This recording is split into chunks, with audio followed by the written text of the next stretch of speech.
네, 안녕하십니까. 예, 우리들의 약한 인생 이야기, 어제의 도전과 오늘의 행복을 주제로 우리가 1부에 이어서 2부 이야기 마당에 들어오게 되었습니다. 예, 오늘은 저는 이제 사회를 맡은 2부의 사회를 맡은 전북대학교 약학대학 조교수 김재현이라고 합니다.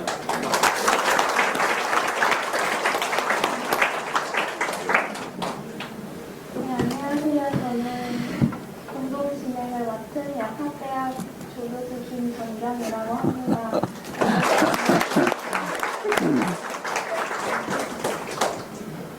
예, 저희가 미리 이렇게 토크 콘서트를 하기 전에 저희 학생분들께 질문을 미리 많이 받았습니다. 어떤 질문들이 여기 오늘 오신 분들께 궁금한지, 어떤 질문을 하고 싶은지 미리 조사를 하였고, 그 중에 제일 학생들이 궁금해하는 게 직업의 선택과 관련된 내용을 학생들이 가장 궁금해하였습니다.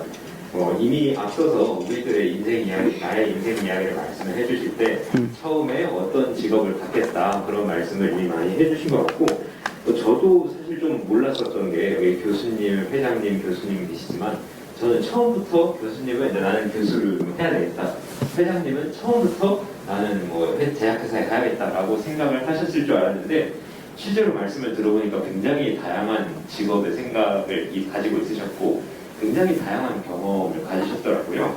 그래서 혹시나 이 약학에서도 약학대학을 졸업하고 나서도 말씀해 주신 것처럼 약사부터 시작을 해서 변호사, 판사 이르기까지 굉장히 다양한 직업의 스펙트럼이 있는데 여기에 앉아있는 전북대학교 약학대학 학생들이 나중에 졸업을 하고 나서 이런 쪽으로 공부를 하거나 이런 쪽으로 자리를 잡았으면 하면 좋겠다, 그런 분야가 어떤 분야가 있을지 혹시 황기준 교수님 말씀 들어볼 수 있을까요? 어째서 제일 먼저 나한테 하라고 그러는 거예요? 아까 그 직업, 그러니까 약대를 뭐 가기로 했다든지 뭐 이런 왜 그랬느냐 물론 거기에 대해서는 제가 할 말이 있는 것 같아요.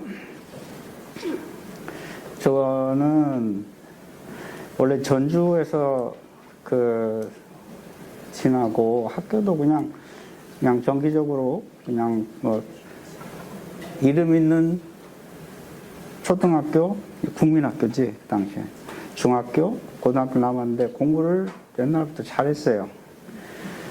그런데 그 당시에 고등학교를 전주고등학교를 나왔는데요. 그 당시에 서울대학교를 우리가 한 100명 정도 들어갔었어요. 전주고등학교에서. 근데 이제 보통 뭐 법대 한 5명, 뭐 의대 한 뭐 4, 5명 막 그런 거 됐는데 우리 그 담임 선생님께서 내가 약대를 가겠다고 그러니까 원서를 안 써줘요. 의대를 가라고.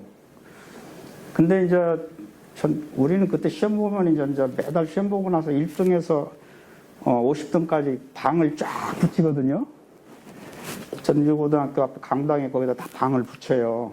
그러니까 한 달에 한 번씩 꼭 이렇게 그 방을 붙여요. 내가 아무튼 언제나 그 10등 안에 드는 사람이니까 아무튼 의대를, 그리고 고등학교 입장에서도 이제 선전용으로 사용을 해야 되니까 뭐 의대 몇 명 뭐.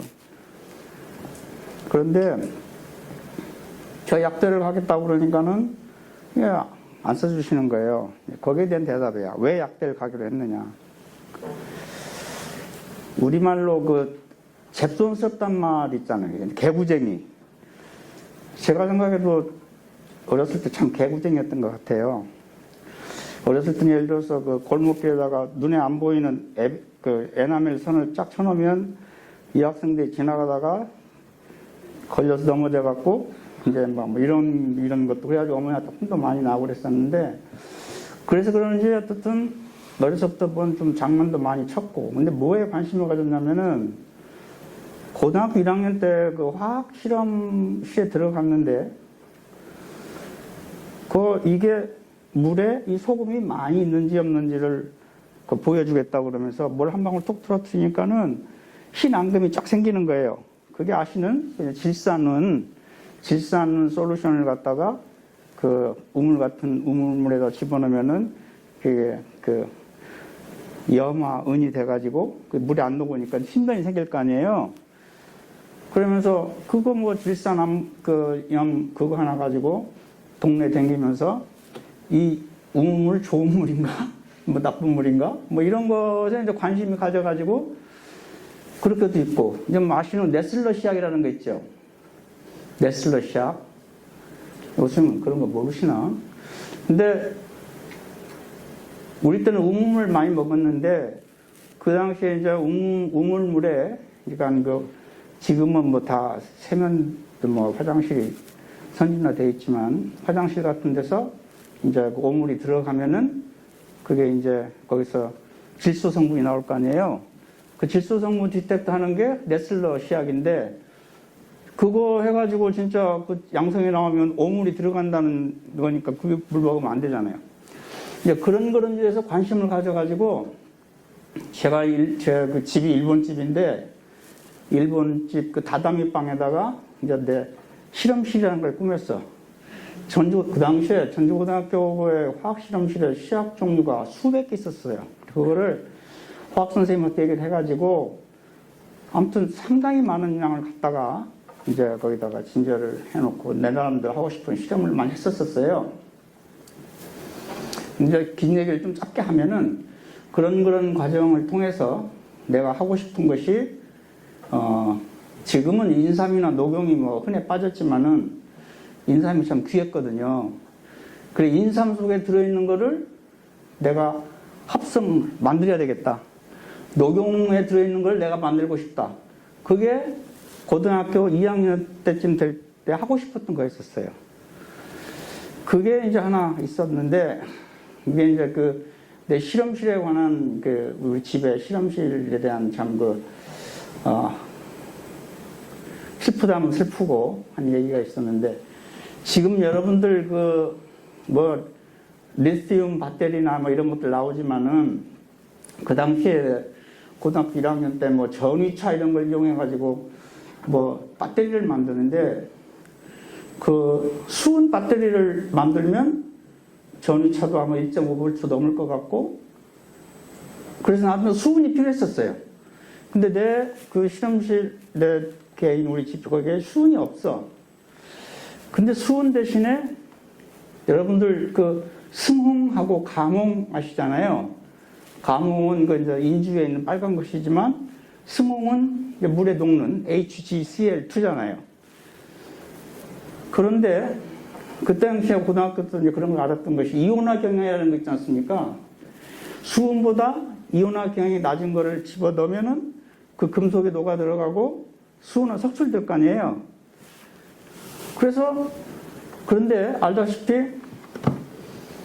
이 수은은 모든 금속하고 아말감을 만들어 버려요.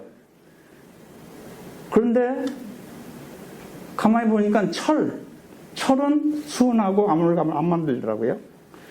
그래서 못을 짧게 잘라가지고 그 포화, 염화, 수은 여기에다가 집어넣어 놓고 학교를 이제 갔다가 와서 보니까 밑에 진짜 수은이 쫙 석출되어 있는 거예요. 그래갖고 하여튼 이제 수은을 그렇게 만들었는데 많이 만들려고 이제 적어도 뭐 비커에다가 포화 승홍 솔루션을 만들어서 두고 그로부터 이제 뭐 시간이 이제 지났어요.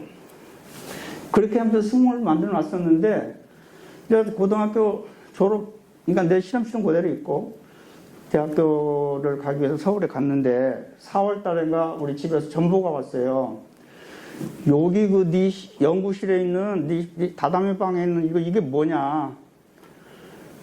그러니까 내 1살 반 된 내 동생이 기어 들어가가지고 다다미 방에 들어가가지고 포화 승홍수를 들이마셨어요.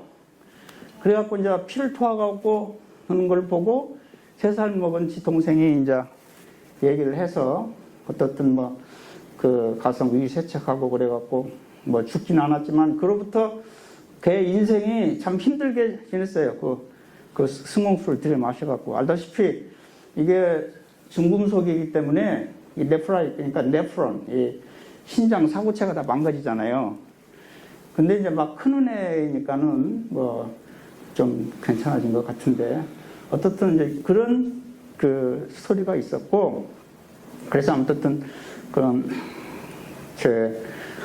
그러니까 실험실에서 뭐 이런 것도 저런 것도 하면서 마음속으로 인삼에 들어있는 걸 내가 만들어야 되겠다. 그래갖고 약대를 가고 싶은데, 근데 약대라는 생각은 못 했는데, 고등학교 3학년 때 보통 이제 그 선배들이, 서울대학교 선배들이 이제 와가지고 후배들 뭐 컨설팅도 내려오잖아요.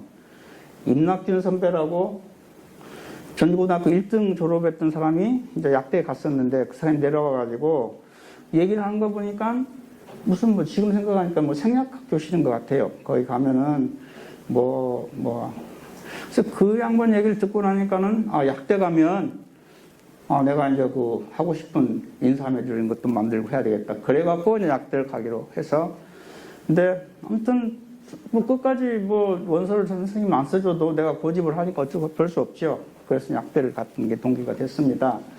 그것이 뭐 잘 됐고 못 됐든 간에 아까 동기에 대해서 물어봤던 건데 저는 어려서 아무튼 약대를 가게 된 동기는 뭐 저는 그런 것이 있었었고요. 그 후에 여러 가지 미국에서 다 집도 있고 다 좋은 직장에서 있었는데 또 한국에 돌아온 우리 계기 같은 것도 여러 가지 있습니다. 그런 것들은 혹시 기회가 되면 또 얘기를 하고 약대를 제가 가게 된 동기에 대해서만 아무튼 그렇게 말씀을 드리겠습니다. 얘기가 좀 길어진 것 같아서 미안합니다. 네, 고등학교 때부터 정말 큰 뜻을 가지고 진행을 하신 것 같습니다. 정말 그것이 앞에서 저 영상이 재생되는 것 같은데 그러면 우리 이종호 회장님께서는 굉장히 어렸을 때부터 직업적 스펙트럼이 제가 듣기에는 되게 넓은 것들을 많이 경험하신 것 같습니다. 저희 학생들이 뭔가 경험해 보신 것 중에 아니면 경험하지 않았지만 주변에서 보신 것 중에 앞으로는 혹시 이런 거를 공부를 해보면 좋지 않을까? 어떤 것들이 혹시 있을까요?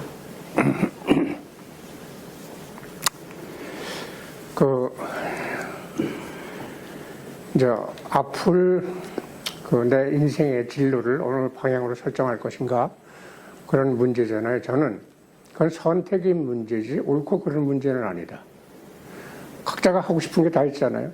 저는 어느 길을 가든지 간에 그쪽에서 자기의 최선을 다해서 노력하면 정상까지 올라갈 수 있고 그 일을 함으로 해가지고 자기 만족을 얻을 수 있다면 저는 어느 쪽이든 상관없다. 그냥 너 이쪽으로 가라 저쪽으로 가라. 근데 그 양반의 소양하는 건 전부 다 각자 특성이 다를 거 아니에요. 그죠? 성격도 틀리고 좋아하는 것도 틀리고. 그런데 다른 사람들이 앞으로 이쪽이 객관적으로 볼 때 미래가 있을 것 같은데 이쪽으로 하면 어때? 하는 것은 사실은 그거 꼭 바람직한 일은 아닐 수도 있다. 그래서 이거는 선택의 문제다.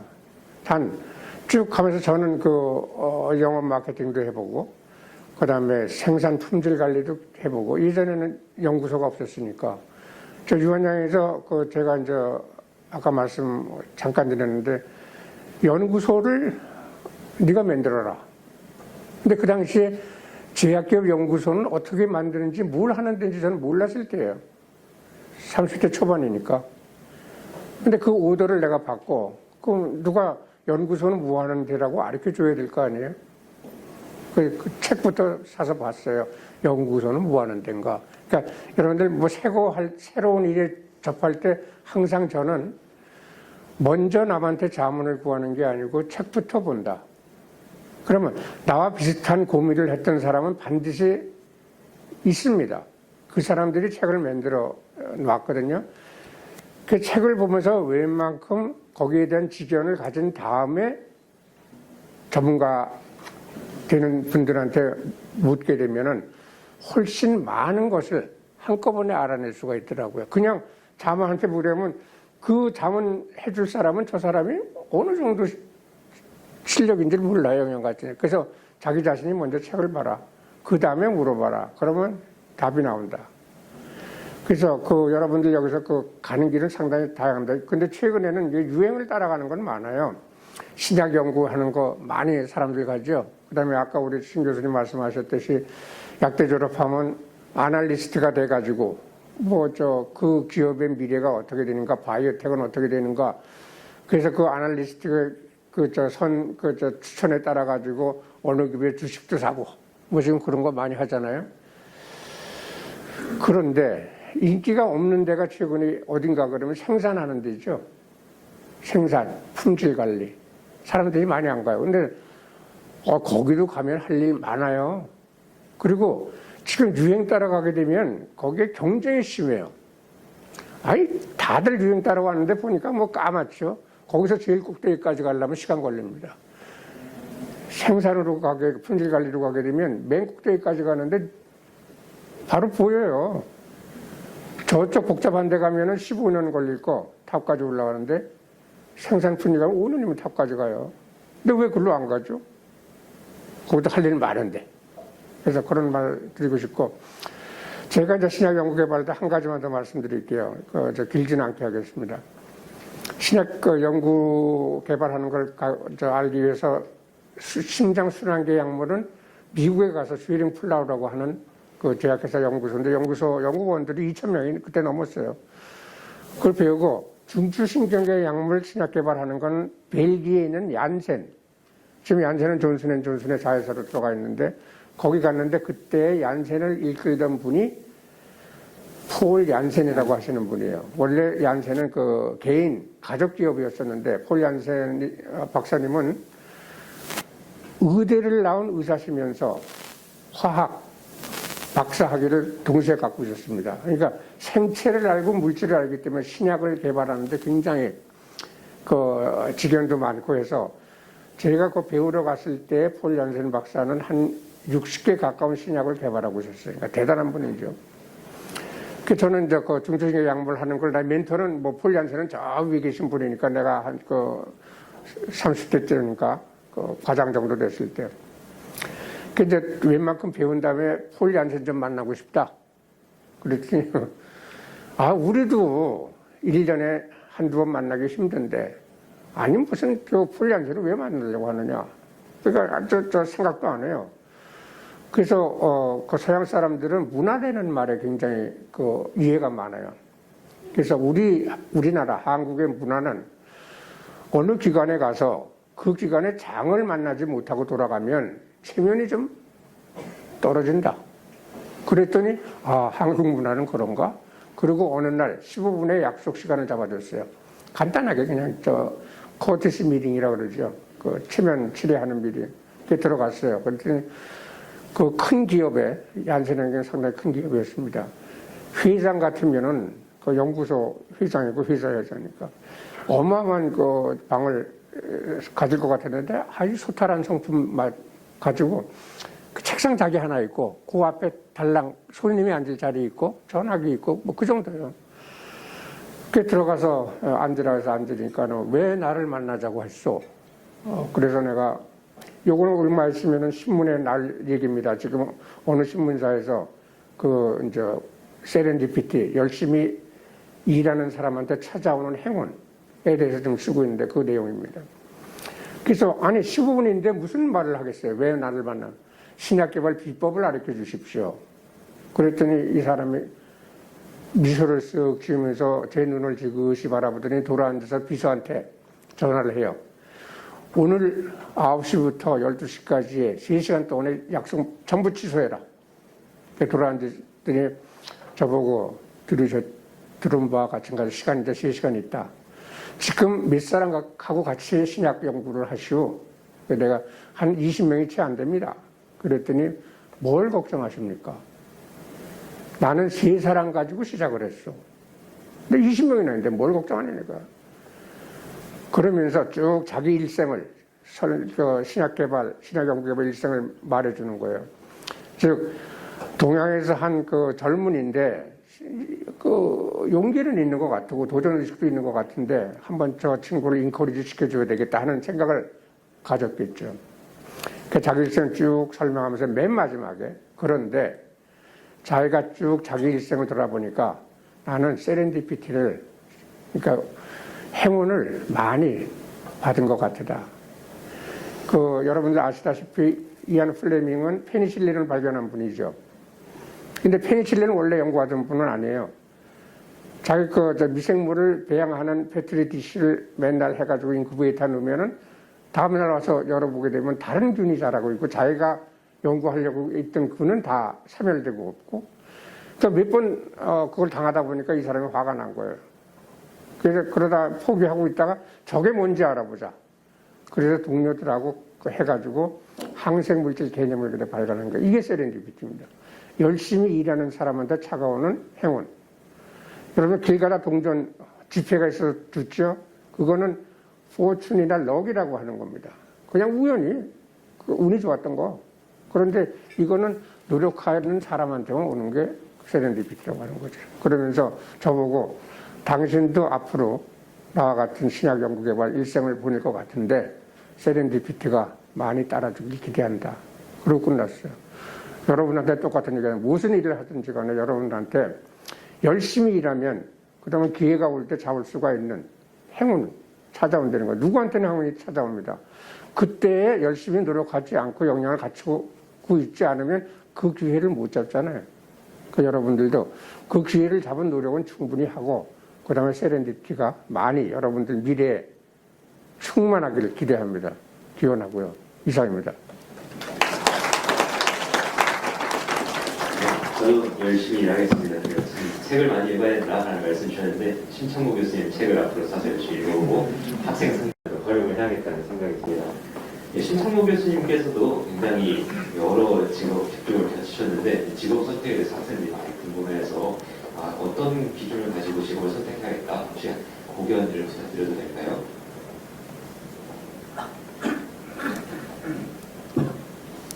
제가 대학교 3학년 때에 아버지가 안 하시던 말씀을 한번 하시더라고요. 뭐냐면은 너는 인생의 방향을 잡았냐? 그러시더라고요. 그래서 나는 20살 때 인생의 방향을 정했다. 그게 대화의 끝인데 그렇게 진지한 대화를 한 적이 없어요. 보통 돈 쓰지 말아라, 열심히 일해라, 뭐 이런 잔소리 하시는데, 얘기를 하시는데, 생각해보니까 그냥 대학 들어가서 그냥 까불고 돈이라고 뭐 이런저런 생각 없이 있었는데, 그 질문을 들으니까, 요즘 생각해봐야 되겠나. 그래가지고 이제 생각을 해보려고 이렇게 앉아있으면은, 이 농담이 아니라 그냥 깊이 생각하고 있으면 졸려요. 왜 졸리냐면은, 뭔가 생각에서 아웃풋을 만들려면은 머티리얼이 있어야 되는데 알고 있는 게 아무것도 없더라고요. 그래서 그때서부터 생각해가지고 이제 교수를 하면은 이런 상담을 많이 받으니까 어떤 방향 제시를 하냐면은 물어라. 예를 들어서 그 직업이 어떨까 그러면은 그냥 막연히 생각하고 하지 말고 물어봐라. 우리 이정호 박사님은 문헌 뭐라고 그랬지? 뭐 그것도 좋은 방법이고 나는 그걸 하고 있는 사람을 만나봐라. 선배를. 근데 이 약계의 선배는 뭐 전북대학이냐 서울대학이냐 그런 거 따지지 않고 특징이 뭐냐면 후배가 찾아와서 물어보면은 굉장히 선배들은 기뻐해요. 근데 가서 물어보면은 뭐라고 말하냐면은 네 인생은 네 거니까 네가 잘 판단해서 가라 이렇게 말하지 이거 해라 저거 해라 말해주는 선배는 없어요. 근데 어느 누구도 남의 인생을 이리 가라 저리 가라 단정적으로 코치해 줄 수는 없잖아요. 근데 바보 같은 사람은 저 선배가 많이 잘할지는 못할 거다라는 걸 지레짐작으로 하고 안 물어봐요. 근데 답은 어디서 나오냐면 선배 입에서 나오는 게 아니라 내가 물어보는 도중에 나와요. 계속 물어보고 다니면 그 과정에서 자기 나름대로 어떤 결론이 얻어지는 거예요. 아무도 선배가 말해주진 않아요. 그런데 이제 다들 자기가 똑똑하니까 저 선배님 잘 모르실 거야. 우리 교수님이 뭐 미생물 했는데 생약을 뭐 물어보면 알겠어? 그렇게 생각하는 게 어리석은 일이더라고요. 아까도 말했지만 그 선생님이 그 선배가 답을 얘기해 주진 않지만 얘기를 하는 도중에 내가 어떤 방향성이 정립되는 걸 느껴요. 그러니까 혼자서 생각할 머티리얼도 없는데 밤새 이 진도를 고민해봤자 꽝이라고요. 뭐 책을 보든지 선배에게 묻든지, 그러면 선배가 되게 밥도 사주면서 가르쳐주고, 선배가 참 이상한 국가계라. 저기 한 미국에 학회가 있는데 중앙대학교 학생이 그 미국을 돌아다니다가 그 학회에 왔는데 얼마나 이쁜지 내가 내 돈도 주고 딴 사람 돈도 걷어서 줬어요. 대학생 때 이렇게 보고 다닌다는 게 참 잘하는 거다. 근데 보통 소극적인 사람은 내가 거기 가봐야 뭐 그건 뭐 학회 모르겠고 뭐 근데 그냥 온 거야. 이상입니다.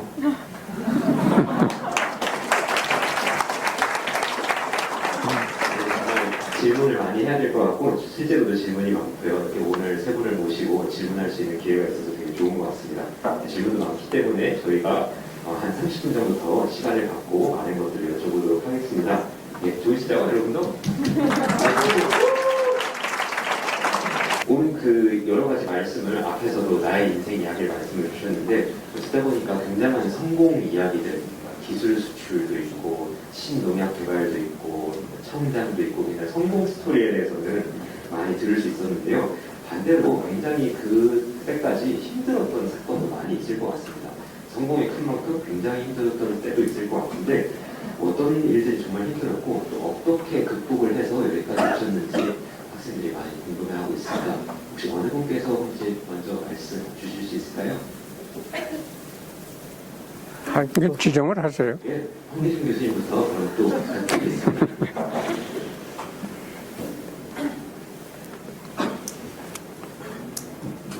다들 여기 뭐 우리 이정국 박사님이나 심창구 교수님들 말씀하시는 걸 통해서 우리 학생들이 깨달은 게 많이 있었을 거예요. 하신 일도 많고. 그렇지만 그렇게 좋은 일들, 어려운 일들을 하셨을 했던 뒤에는 많은 어려움이 있었다고 생각했습니다. 근데 이제 제가 어려웠던 것들은 뭐 한 두 가지 정도 되는데, 제가 이제 미국 가서 뭐 학위 다 하고, 예일 대학에서 조금 있으면서 사실은 뭐 그냥 모교에 들어가고 싶었는데 또 모교에 자리가 있다고 그래서 예일 대학에 잠깐 가 있었습니다. 그런데 이제 내가 들어갈 그 교실에 다른 분이 들어가셨다고 그래서 에이 나는 뭐 한국 안 들어가겠다 해가지고 우연히 그 몬산토라고 하는 그 회사에 들어갔다기보다도 여기 미국도요, 여러분 뭐 그 한국하고 비교해서 무슨 뭐 평등하고 그런 것 같아도 미국도 대단한 계급 사회라고 저는 생각하거든요. 이게 그 잡석 그 헌팅을 나갈 때 주로 그러니까 뭐 서쪽에는 뭐 좋은 학교도 있지만 대부분 좋은 학교들이 동부에 있잖아요. 그게 리크루트 하는 사람들이 하버드, 예일, 뭐 프린스턴 몇 군데만 가고 끝나요. 근데 그때 이제 내가 그 예일대에 있었을 때인데 이제 와가지고 그 이제 닥터 지글러한테 이제 그 선생님이 지글러였는데 물어보니까 이제 뭐 나를 지목했던 모양이에요. 이 사람을 데려가라고. 그런데 그 닥터 지글러라는 사람이 he's very notorious for bad recommendation. 아주 자기가 데리고 있던 사람에 대해서도 그 칭찬하는 경우가 없어요. 근데 이제 그 이유를 나중에 알긴 알았지만은 이제 하고 싶은 건 그게 아니고, 그 이제 몬산토를 이제 그 가서 보니까 이제 그 사람들이 소위 말하는 남들이 하지 않았던 뭐 신농약 이런 것들을 하고 있는데 정말 그게 제가 이제 그게 84년도인데요. 그러니까 그 몬산토 직원이 그때 8,000명 정도 되는데 그 몬산토가 돈 버는 것이 라운드업이라고 여러분들 그 근삼이라고 제초제 아시는지 모르겠어요. 그게 원가가 파운드당 2불 52센트인데 100불에 팔거든요. 근데 그런 것들에 이제 재미를 봐가지고 어떤 새로운 농약을 개발하려고 하는데 내가 아무튼 그 자기의 R&D에 집중을 하고 있었어요. 거기에 이제 제가 들어가 있었는데, 사실은 그 신물질 만든다는 게 그 어디 하늘에 써 있는 것도 아니고 무슨 물질을 만드는 게 참 쉽지 않잖아요. 근데 물질을 만들어도 그것이 또 약효가 있는지를 또 검증을 해야 될 거 아니에요. 근데 거기 회사를 가서 보니까 한 검증 시스템들 다 돼 있고, 한 케미스트, 저 같은 유기화학을 했던 사람인데, 유기화학을 합성을 하는 아이디어를 가지고, 물론 이제 무조건 뭐 랜덤하게 만드는 건 아니지만 어느 정도 내셔널한 그 생각으로 화합물을 합성을 해서 이제 그래서 그 신농약을 신물질이죠. 신농약이라기보다도 신물질 개발하는 데 대한 컨셉을 가지고 있었었는데, 그때 내가 뭐 대한민국에 들어가서 우리 신물질 해야 되겠다, 뭐 신약 개발해야겠다 이런 생각은 안 했었습니다. 왜냐하면 한국에 갈 생각이 없었기 때문에. 뭐 몬산토에서 회사 보험도 많이 주고 집도 있고 다 있는데 한국에 굳이 돌아갈 이유가 별로 없는데, 그 화학연구원장 하셨던 최용복 박사님, 나중에 과학기술부장 하셨던 분이 한번 오셔가지고 이제 그 한국에 왔으면 좋겠다 얘기를 하는데, 그분이 소위 말하는 물질 특허가 1980, 아까 우리 여러 이종국 박사님이나 이런 분들 물질 특허 말씀하시는데요. 우리나라가 물질 특허가 1987년에 도입됐습니다. 근데 이제 최용복 박사님이 그 물질 특허에 대한 어떤 그 개념을 이해를 하신 거예요. 뒤에 있는 학생들 글쎄 좀 보니까 관심이 있는 것 같기도 하고 그러는데, 어쨌든 물질 특허라고 하는 개념이 최상위 개념이거든요. 어떤 특허가 종류가 물질에 대해서 많은데, 뭐 제법 특허도 있고, 뭐 물질 특허도 있고, 근데 물질 특허가 최상위인 것이 어떤 물질을 만들면 그 물질을 누가 구워 먹든 삶아 먹든 뭐 하지를 못해요. 그래서 제 최상위인데, 이 최영복 박사님이라는 분이 그 물질 특허도 이제 우리나라가 대한민국 해야 되겠다는 생각을 하고 계셨고, 그러다 보니까 어떻게 이제 이분이 미국에 오시는 도중에 이제 저를 만나가지고 얘기를 하시더라고요. 이렇게 해서 왔으면 좋겠다고. 근데 이제 그런 여러 가지 우여곡절을 거쳐가지고 저도 힘들게 결정을 하는 계기가, 그때는 젊으니까 그런 생각을 했을지도 모르죠. 소위 애국심이라는 게 뭔지 모르겠는데, 미국에서 보니까는 그래도 원하는 데서 일을 하다 보니까 이 정도 같으면 내가 한국에 가서 하면은 우리도 식물질을 만들 수 있겠구나 하는 생각을 했었어요. 그래서 소위 참 건방지다고 할 수도 있고 좀 하지만 그 애국심이 좀 발동했다 그럴까. 그래갖고 이제 한국에 오기로 결정을 해서 한국에 왔는데, 오기가 쉽지 않죠. 그냥 집팔해야 되지 여기 복잡하잖아요. 어떻든 한국에 와가지고 이제 그 신물질을 물질을 합성을 하기 시작했고, 그 당시에 이제 우리 화학연구소에 다행히도 그 최영복 박사라고 하시는 분이 우리나라가 살 길은 신물질을 만드는 거예요. 신물질이라는 게 농약도 되고 의약도 되고 여러 가지 있겠죠. 근데 의약은 너무 어렵잖아요, 시작하기가. 그래서 이제 아무래도 농약은 좀 쉬우니까 농약부터 하겠다는 그 생각을 했던 것 같고, 그래서 제가 거기에 들어가서 일을 하는데,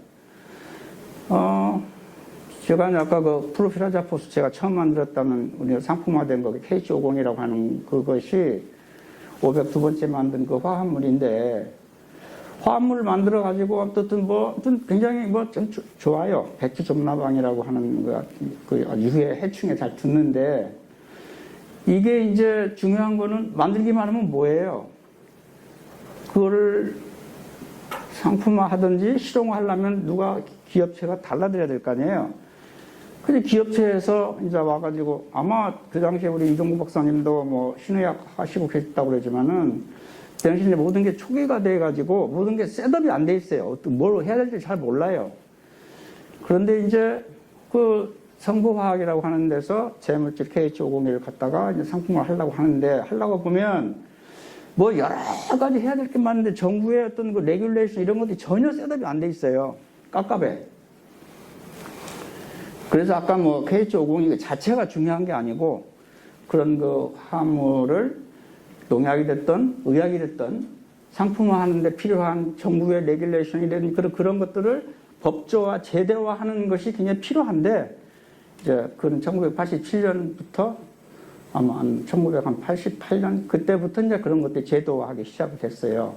그런 것들이 다 뒷받침이 돼가지고 우리 뭐 저는 저대로 이제 뭐 신농약 쪽으로 갔고 좀 더 어려운 거는 우리 이 박사님께서 하셨고 그런 건데 어려운 점이라는 게 하고 그런 거 어떤 자기가 인생사 하는데요 결정을 해야 될 때가 한 2번이나 3번쯤 온다고 생각합니다. 크나큰 결정. 근데 그 결정을 하는데 사실은 아무도 도와줄 수가 없어요. 부인도 또는 뭐 자기 배우자가 됐든 부모가 됐든 그 일생에 꼭 그 한 2번, 3번의 가장 중요한 결정할 때는 본인이 해야 되거든요. 이제 저한테 어려운 점은 아까 미국에서 한국 돌아왔을 때 그 결정, 그 다음에 그 아까 물질 개발하는 과정 중에서 이거를 그냥 아무리 내가 속으로 뭐 좋다고 해도 그게 아까 상품화하는데 쉽지 않은데 그런 것들을 이제 아무 쎄도 뭐 밑바닥이 없으니까 어디 가서 뭐를 해야 되고 어떤 정부에 들어가서 뭘 깝깝하니까 어려서부터 제가 뭐 별로 그렇게 어려움 없이 모든 걸 해결해 왔는데 그 당시에는 정말로 어디서 뭐를 찾아야 될지 모르겠더라고요. 그때 어려움이 좀 있었던 건데 심창구 박사님께서 말씀하셨듯이 뭐 좌우간 부딪히면 되더라고요. 방법이 있더라고요. 그래서 저 같은 어려운 점이 좀 뭐 저한테는 그런 것이 있었고요. 누구한테나 어려운 점이 2번, 3번은 옵니다. 근데 그런 거를 결정은 결국 자기가 해야 되는데 그 결정이 뭐 현명한 건지 어떤 건지 그건 뭐 나중에 뭐 자기 운명에 따라 뭐 바꿔지겠지만은 제 어려운 점에 대해서는 그런 정도 얘기를 마치겠습니다.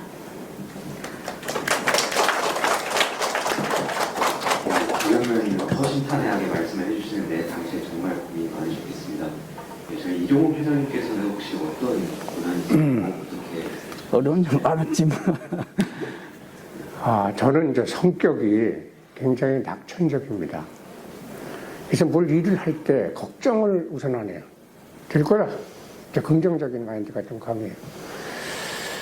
그 연구를 하는데 제가 이제 85년부터 신약 연구를 시작했는데 그때 뭐 아무것도 국내에 없었죠. 배우면 되겠지. 뭐 그래서 미국도 찾아가서 배우고. 그때 연구를 제가 어느 식으로 했냐 그러면 그때 토요일도 반공일이라 그래가지고 반은 일하고 오후에 퇴근하는 그런 스타일인데 제가 집에서 저녁을 먹은 경우가 일주일에 1번 내지 2번입니다. 토요일 저녁하고 일요일 저녁. 나머지는 연구실에서 연구소장 됐을 때도 마찬가지인데 10시 넘어서 11시 가까이 돼서 나갔어요. 밖에 저녁 약속이 있으면 사무실에 연구실에 PC를 켜놓고 갑니다. 그리고 저녁 먹으면 나 연구실에 PC 켜놓고 왔다 끄러 가야 돼. 또 가서 일하고. 아까 제가 제 일생에 대해서 말씀드릴 때 제가 운동을 좋아한다 그랬잖아요. 이완영 테니스 대표 선수 했었고, 탁구 회사 시합하게 되면 결승전까지 올라가고, 대학교 때 산악 반장을 했고, 뭐 전국에서 거의 댕겼죠. 그 운동을 상당히 좋아했어요. 근데 연구를 하면서 그런 식으로 하다 보니까 건강을 해친 거예요. 그래서 2008년 대웅제약 대표이사로 가서 2006년에 갔으니까 2년 조금 덜 지났는데 갑자기 발이 부어요. 그래서 서울대병원에 발이 붓고 걷는데 좀 힘드니까 정형외과부터 갔더니 한 달 동안 이것저것 검사하더니 나한테 우리 소관이 아니래요. 의사가. 그래서 아니 나는 소관을 알려온 게 아니고 이게 뭔지를 알아야 고칠 거 아니냐. 이게 뭐예요? 그랬더니 조사해 봐야 되는데 우리는 모르는데 딱 다른 과에 가야 되는데 어딜 가야 되겠어? 그랬더니 신경과나 자가 면역 질환 그거 하는 데를 가보라고 해서 그것도 재빨리 연락해가지고서는 그중에 신경과가 그 다음날 진료를 받아가지고 할 수 있대요. 그래서 갔더니 의사가 오늘 당장 입원을 하려는 거예요. 성정준 교수라고 지금도 내가 메인테너스 치료를 받고 있어요. 그래서 이게 명의로구나. 그 정형외과에서 한 달 되도록 못 알아내는 걸 바로 아는 모양이네. 이 질병이 뭡니까? 지금부터 검사를 해봐야죠. 안 그러면 못 걷습니다. 그래서 회사에 가서 우리 회장 계신데 나 대부자 사장직 사표 내겠어. 왜 그러냐? 오늘 병원에 갔더니 이래저래해서 당장 입원하라 그랬는데 제약회사 사장이 병원에 입원하면 그 회사 누가 믿고 약 영업을 하겠어? 그 감독에 싸워 그랬더니 그 양반이 일단 입원하고 보자. 사람은 살아야 되니까. 그래서 입원을 했어요. 그다음에 일주일 동안 이제 계속 검사를 해서 질병이 뭔지 알았어요. 자가 면역 질환입니다. 혈관염인데 여기에 신경에 영양을 공급하는 말초 혈관염이 생긴 거예요. 혈관염이 생길 원인은 에오시노필 호산구입니다. 백혈구에 호산구, 호용구, 호중구 이렇게 있잖아요. 그 호산구가 엄청나게 증가해가지고 그놈이 혈관벽을 공격해서 혈관염이 생겼고, 그러니까 혈관에서 영양을 공급받은 신경이 죽고, 그래서 걷지 못하게 되는 거예요. 근데 그 다음날 입원한 다음날 회사에 전산실에서 오더니 입원실을 이제 죽는 모양인데 죽기 전에 호강이나 하자 그러고 1인 병실에 들어갔죠. 그랬더니 전산실에서 와가지고 누워서도 일할 수 있게 랜선을 다 깔아버린 거예요. 이제 대형제약은 전부 다 이게 전산으로 다 업무 보고도 받고 지시도 하고 그럽니다. 그러니까 간두지 말라는 소리죠. 근데 뭐 그렇거나 말거나 저는 누웠는데 드디어 못 걷게 됐어요. 일주일 만에 병명을 알았는데 아까 말한 그런 에오시노필리아 일종인데 처그스트라스 신드롬이라고 하는 희귀병입니다. 25만 명 중에 한 명이 걸린대요. 그리고 5년 이상 생존 확률은 25%뿐이 안 된다. 이제 죽게 생겼잖아요. 그런데 의사 한 분이 지금도 그 내과 서울대병원 내과과장도 하고 지금 호흡기내과 주임 교수도 하고 있는데 유철 교수님이라고 했는데 자기 외래 진료 받을 때 내 병실에 들러가서 나 잘 모르는 분이에요. 그때 전까지 한 번도 서로 소통을 자유롭게 해본 적도 없고 진료 한 번 받았을 따름인데 한 15분 나로 얘기하고 내려가요, 외래. 그리고 외래 진료 끝나면 또 와서 내 병실에 들려갖고 가는 거예요. 그 이제 병이 뭔지를 알았는데 약은 스테로이드 뿐이 없어요. 프레드니솔론. 네. 그런데 그 25만 명 중에 한 명이 걸린다는데 회복이 된 거예요. 그래서 맨 처음에 회복이 되니 걷지 못하니까 회복이 돼가지고 맨 처음에 쌍지팽이 짚다가 맨 처음에 이렇게 끄는 거 있죠. 병원 가면은 잘못 끄는 사람이 끄는 거. 그거 하다가 쌍지팽이 하다가 한지팽이 하다가 그 다음에 이제 혼자 어정어정 걸고 지금도 걷는 게 완전히 자연스럽지는 않습니다. 그래서 낫게 됐는데 그 양반한테는 물었죠. 아니 왜 내 병실에 그렇게 찾아왔느냐.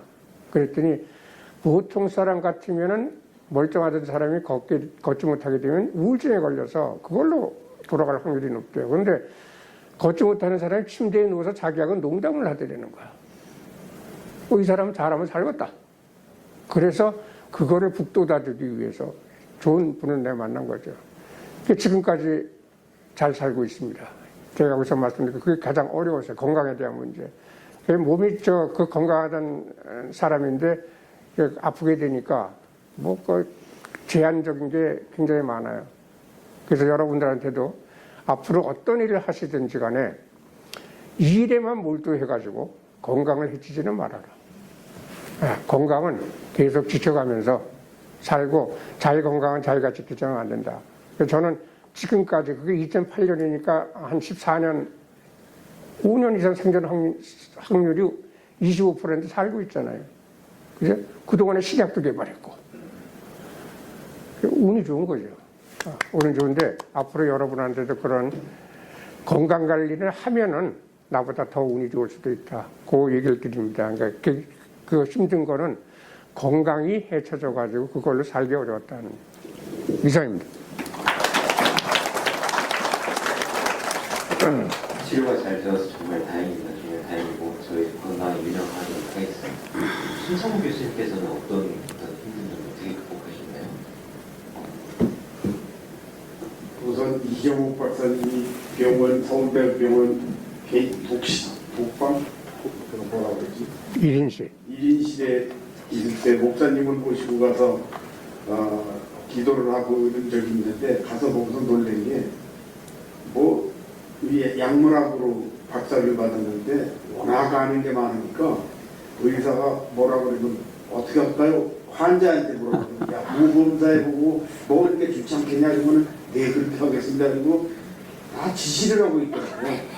그래서 내가 난 이런 경우는 처음 본다.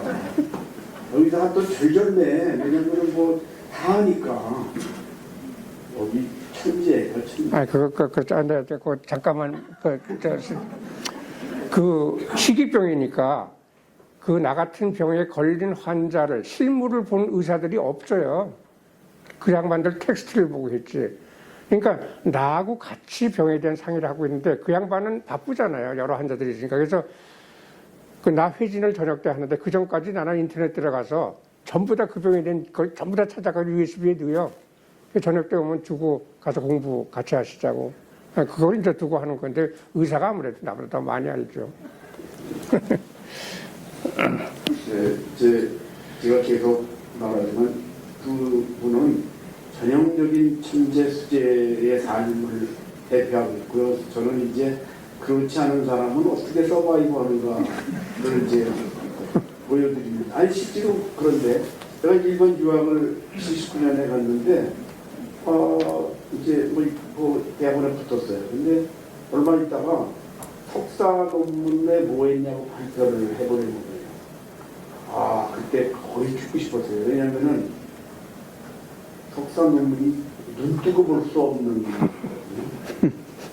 그래서 이제 아까 먼저 유학 가 있는 시험지 교수한테 이게 석사 논문을 발표를 했는데 난 이거를 못할 것 같다. 그랬더니 도망갈 길이 없다. 자기들도 딱 갖고 했다는 거예요. 근데 사실 그 친구는 제법 비슷한 의견을 했는지 모르지만 제 석사 논문은 분석을 했는데 더군다나 약지하게 가서 얘기하니까 그래서 눈 딱 감고 얘기했는데 얼마나 창피하냐면은 발표를 하면은 사람이 수고했다. 그거 왜 했냐. 뭐 등 말을 해야 되는데 듣고 나서 그리고 아무도 말을 하지 않아요.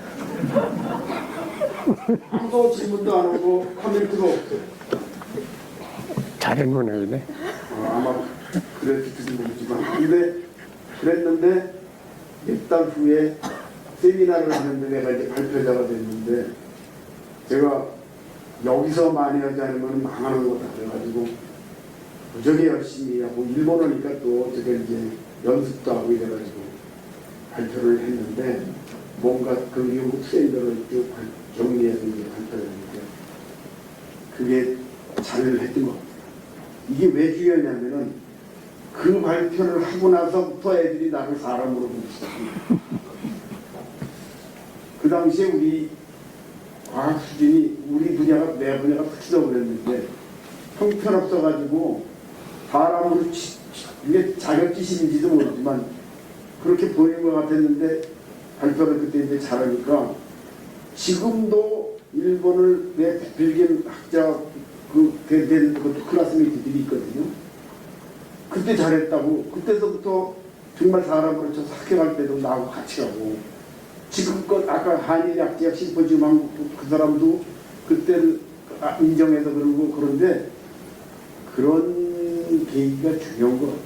그때 죽을 썼으면 제대로 대접 학자로도 같이 안 놀아줬을 것 같아요. 근데 이제는 우리 아까도 내가 얘기했지만 이제 선진국이 됐단 말이에요. 그런 레벨에서 가지고는 안 되는 시대가 됐어요. 몇 시까지야? 이거 세게 해가지고 그때 기죽지 않을 만한 교육이 돼 있는 지금 이제 학교니까 잘하시기 바랍니다. 몰라, 가야 될 것 같습니다. 네, 훌륭한 말씀 감사합니다. 네, 다음 질문 꾸러미에 대해서 좀 다른 시각들이 있는데요. 김정면 교수님께서 이어서 진행을 해주시도록 하겠습니다. 많은 질문들이 기다리고 있는데 이제 시간이 많이 너무 지체돼서 마지막 시간상에서 마지막 질문으로 넘어가도록 하겠습니다. 오늘 이제 여기에 계신 학생분들에게 마지막으로 해주고 싶으신 말씀 한마디씩만 부탁드리도록 하겠습니다. 먼저 황기준 교수님부터 말씀 부탁드립니다. 지난 한 2시간 동안에 우리 학생들한테 하고 싶은 얘기들 다들 저를 위해서 많이 했던 것 같아요. 뭐 꿈을 가져라, 뭐 무조건 뭐 하고 싶은 거 있으면은 자관 겁내지 말고 열정을 가지고 해라 이런 얘기도 하셨고, 그래서 특별히 제가 그 학생들한테 드리고 싶은 말씀은 없고, 여러분들 이게 이 약학대학교라는 데가 아무나 들어올 수 있는 데가 아니잖아요. 참 힘들게 여러분들이 노력을 하고 어떤 그 능력도 있고 그래서 오신 분들이니까 다들 뭐 판단력도 우수할 거고 자기 길 자기가 잘 택해 나가려고 생각을 합니다.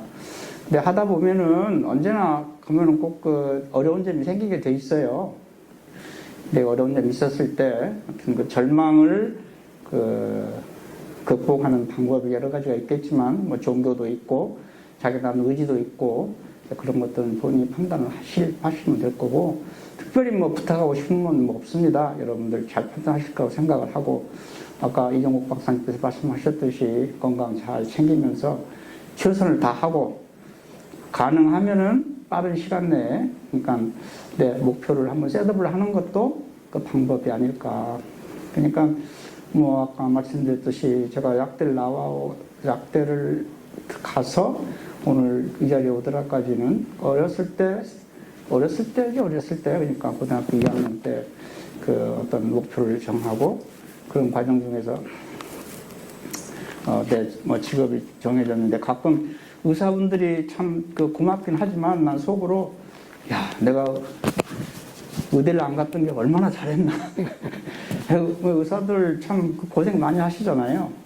이제 그래서 여러분들한테 말씀드리고 싶다는 게 있으면 되도록이면 빨리 자기 나름대로 한번 방향 설정을 하고 건강 챙기시고, 그리고 또 심창근 박사님께서 말씀하셨듯이 어렵고 뭐 좀 해결이 안 될 것 같은 경우에 정말로 선배님들 만나서 또는 친구들하고 얘기를 해서 의견 교환도 조금 자주 하고 언제나 오픈 마인드를 가지고 살면 여러분들 앞길은 아마 참 훤하지 않을까 생각합니다. 예, 이상입니다.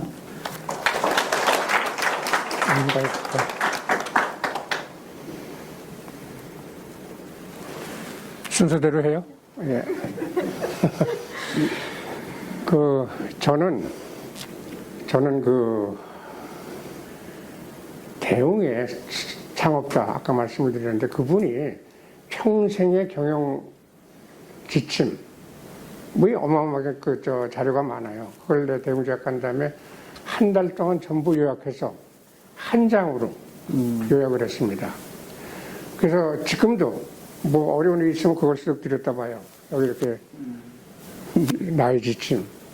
근데 모든 일이 이거 간단할 것 같아요. 이런 식으로 하면. 첫째, 꿈의 크기가 인생의 크기를 결정한다. 그러니까 꿈을 잘 세우려는 것이죠.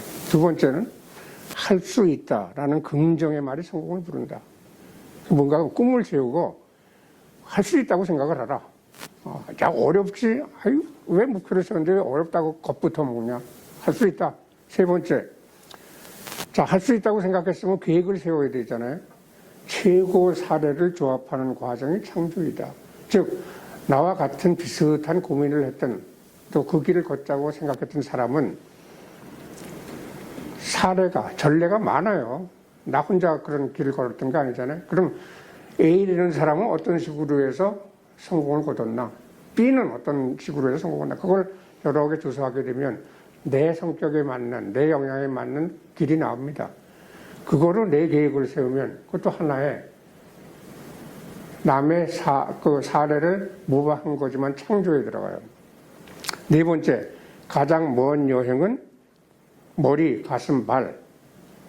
그게 가장 멀다 그래요. 왜냐하면 머리는 계획을 세우는데 냉철한 머리 가지고 계획을 세워야 되죠.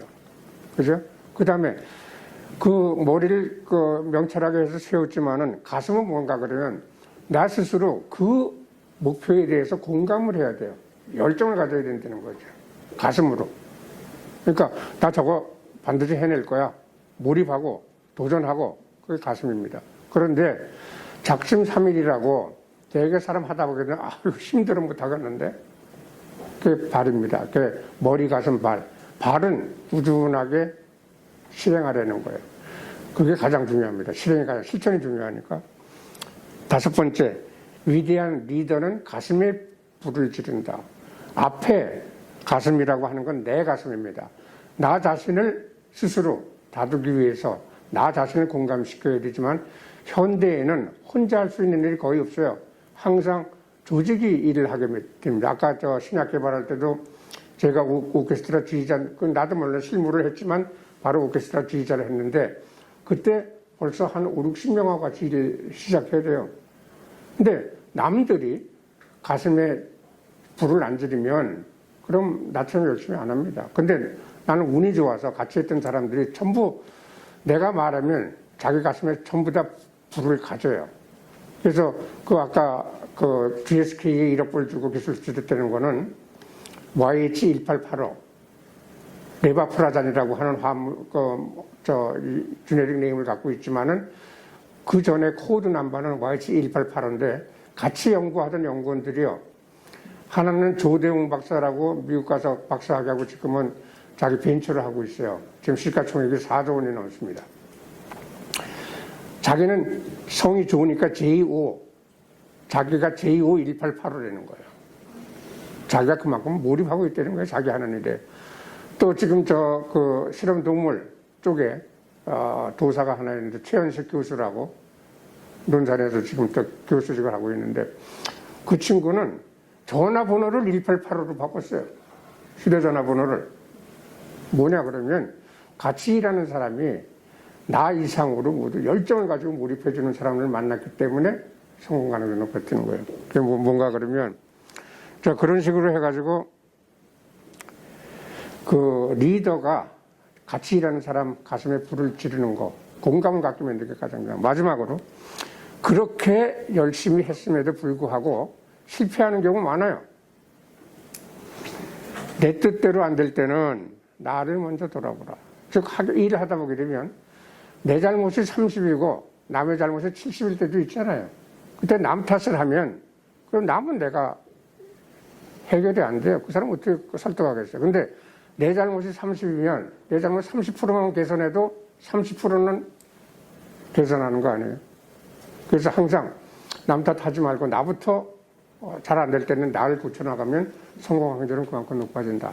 그게 나의 지침이라고 해가지고 예전에는 와이셔츠에 넣고 다니다가 지금은 이제 휴대폰에다 뭐 일이 안 풀리면 이걸 딱 들여다봐. 이게 어디가 지금 문제인가? 이 6가지 중에 하나가 문제가 돼요. 그래서 여러분들도 이런 지침을 똑같이 하라고 하자면 자기 나름대로 삶의 지침을 갖다 가지면서 아마 그 일을 헤쳐나가면 반드시 미래에는 큰 실적을, 성과를, 그리고 행복을 느끼실 겁니다. 이상입니다.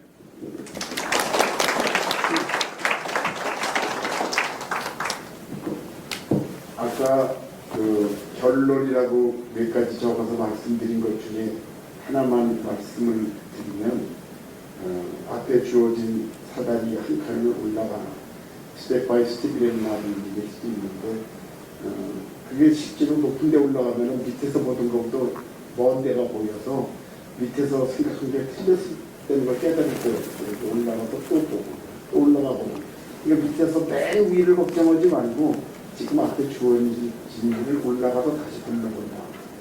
그리고요. 끝으로 교수님들에게 좋아할 말씀을 하나 드리면은 대학원에 많이 갔으면 좋겠어요. 왜냐하면은 젊어서 공부하기를 괜히 공부해서 망했다. 나 이런 사람은 못 봤어. 젊어서 공부하고 대학원 가고 그래서 그걸로 평생 벌어먹고 사는 사람은 많은데 그때 괜히 공부 열심히 해가지고 망했잖아. 이런 사람은 없어요. 그러니까 대학원 가면 학부 때와 또 다른 견문을 넓히게 되고 과학적으로 합리적으로 결론을 내는 훈련을 받는 과정이거든요. 일단 저는 대학을 왜 갔냐면은 이대로 아무것도 모르고 사회로 나갈 수는 없다. 이런 방향감이 하나도 없어가지고 일단 대학원 가서 좀 생각해보자 그러면서 가게 됐는데 대학원을 가면은 사실은 근데 대학원이 얘기는 안 좋아할지 모르는데 약간 마약 같아서 일단 공부를 시작하면 공부를 끝내지가 않아요. 그래서 제 그 뒷부분은 잘 강조를 안 하는데 하여튼 일단 대학원을 들어가서 생각해 보세요. 의외로 많은 견해를 갖게 되고 인생이 달라집니다. 여러분들 어떤 복 많이 받으시고요. 전국 대학의 졸업생들이 시합을 엄청 많이 만들었다. 그래서 뭐 노벨상도 타고 뭐 별일이 다 일어나도 이상하지 않은 나라가 우리나라니까 그렇게 되길 바랍니다. 감사합니다.